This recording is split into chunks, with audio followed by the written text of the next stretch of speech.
Hey everyone, welcome back to today's Explainer.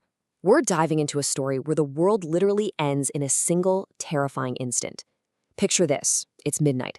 Out of nowhere, the ground starts shaking violently, and this chilling, disembodied voice just hijacks the ears of every single person on Earth. It's the start of the global transformation. So, this voice, it didn't just say hello.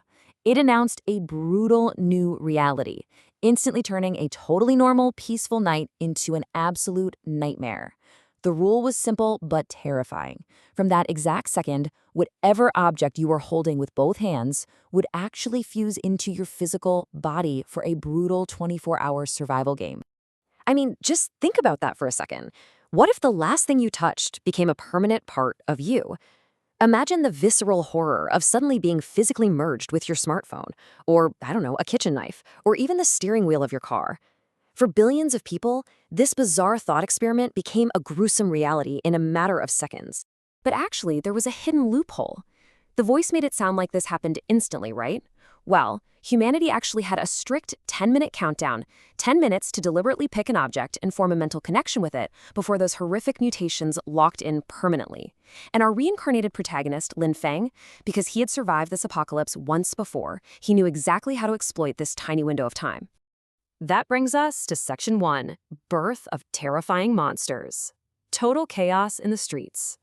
For everyone who didn't know the rules, the outside world instantly devolved into this graphic, horrifying festival of body horror. The streets turned into a chaotic zoo of twisted hybrids acting purely on instinct. Take this one guy who was just eating kebabs. He literally bloated into a 3-meter-tall bull demon, with the bloody iron skewers piercing right through his skull to become sharp, glowing horns. Crazy, right? Then there was the taxi cyborg, a driver whose arms turned to metal, fusing straight into his steering wheel, turning his entire upper body into a mass of gears spewing black smoke. And oh man, maybe the most horrifying one, the broom spider lady. A landlady named Aunt Wong was holding a bamboo broom when the clock struck. Her lower half exploded into countless sharp bamboo branches, supporting her like a massive spider hunting for blood. Moving on to Section 2, Two-Person Symbiotic Fusion, a God-tier evolution. Now, Lin Feng wasn't about to settle for grabbing some random metal pipe like in his first life. He knew a massive secret. See, regular mutations completely strip away your humanity. And if two terrified people try holding hands during the shift, their genes violently reject one another, turning them into a doomed, two-headed monstrosity. But there's something called symbiotic fusion. It grants immense SSS-class power while letting both people keep their consciousness. The catch? It requires absolutely 100% unconditional trust. So in the final 60 seconds of that countdown, Lin Feng and his classmate Shou Qingling did the impossible. They completely surrendered to unconditional trust, abandoned all doubt, and held hands. Because they did this perfectly, they completely bypassed that horrific genetic rejection. Their intertwined fingers actually triggered this blinding golden light that shot straight into the sky, flawlessly merging their bodies and souls into one single being. Which leads us right into Section 3, the devastating power of the Ice Sword. This symbiotic fusion was an absolute game changer. It gave Lin Feng explosive physical strength and multiplied his senses 100-fold.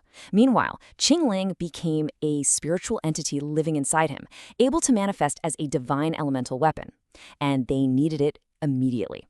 They were confronted by Li Cheng, a massive 5-meter-tall cement mixer monster. Its stomach was literally a grinding metal drum. But Lin Feng didn't even flinch. Relying on his new SSS-level speed, he leaped high into the air, dodged a giant mechanical arm, and roared out to his partner to become the sword.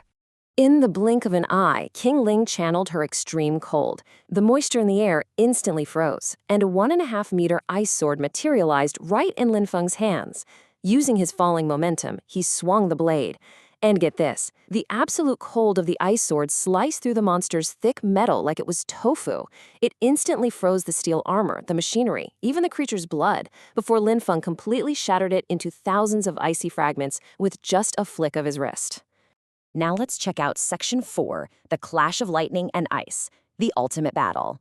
Knowing they had to get even stronger to survive the grueling 24 hours ahead, they rushed to a university physics lab to claim a devastating alien power before anyone else could master it. But waiting for them was Lei Ming. He was a science student who accidentally touched a space meteorite during the countdown. The mutation turned him into the Thunder Lord, a mindless beast radiating uncontrollable, violent purple-black lightning. Half his body had already crystallized into glowing blue rock. With SSS-class electrical power, he was a walking weapon of absolute destruction. His mere presence was making concrete explode. As if that wasn't bad enough, in this apocalypse, the environment itself is just as deadly as the monsters.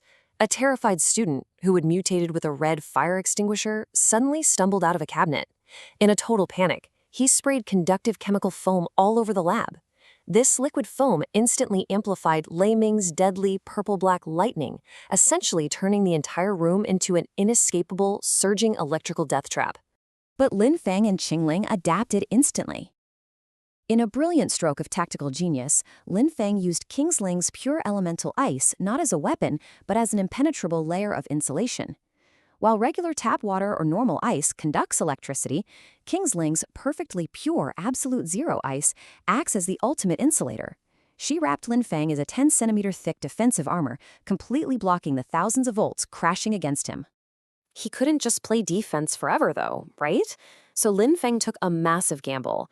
Pushing his incredible SSS-level endurance to the absolute limit, he dropped the full-body armor and told Qingling to focus every ounce of that defensive ice into one single, devastating offensive point on his right arm. He willingly let the extreme lightning scorch his flesh as he charged full speed directly into the storm. Defying that totally destructive electrical field, a half-meter, diamond-hard ice spear formed right in his hand.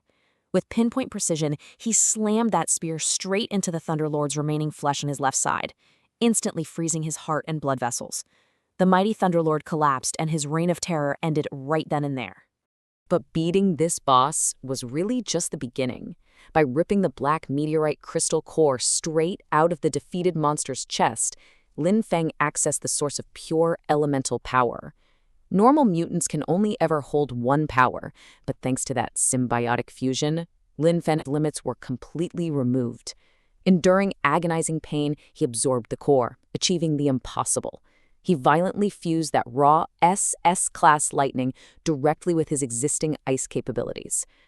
So, as Lin Feng stands victorious in that ruined lab, quite literally coursing with unimaginable dual elemental energy, we just have to ask, what terrifying, unimaginable challenges is this overpowered duo going to shatter next? I mean, they've turned an apocalyptic nightmare into their own personal playground for evolution. And this brutal 24-hour survival game, it has only just begun. What do you think they'll face next?